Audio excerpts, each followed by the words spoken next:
Wow, look at Fee's incredible brow lamination transformation. I demonstrated to our student a brow lamination service yesterday.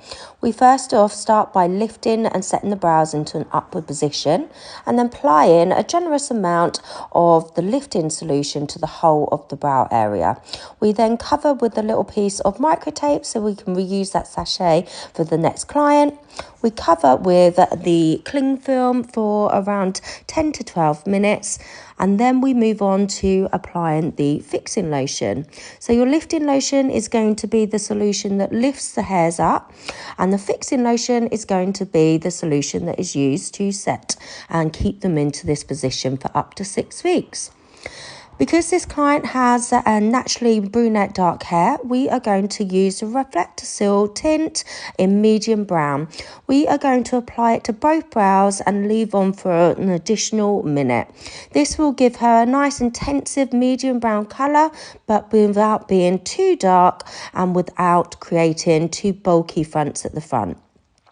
We also remove the front section of the brows first so that we can actually create a slight bit more ombre style.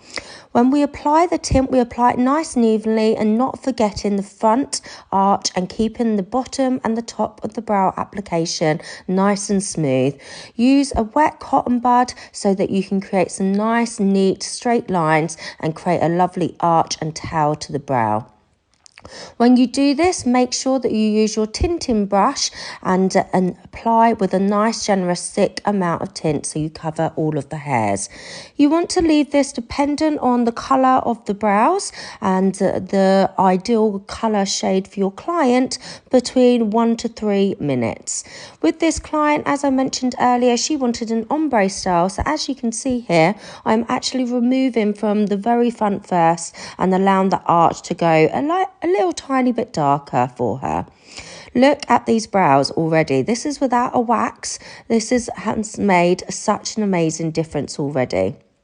So I'm going to start off by applying a super thin amount of wax to the front of the brows. We are going to make sure that you're applying this nice and close to the front and nice and straight so you can get a lovely front arch. Now we're going to be applying the wax at the bottom. When you do this, you must make sure that you don't apply it too low to the brow so that you get any skin grazing. So use the flat edge of your spatula and apply as thin of a section as possible. When removing your wax, you must make sure that you've got as much stretch as possible and that you are stretching from all areas of the brow before you remove this wax.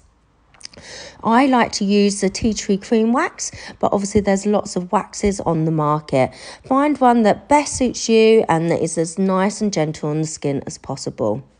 To finish this service, we are going to now go on and tweezer and trim the hairs and apply a serum to close the follicle of the hair and also to make sure that you leave a nice gloss to the brows. When you trim the brow hairs, make sure that you stand up and go to the side of the brows that you want to trim. Never trim from behind because you want to create a lovely straight arch from the top of the brows.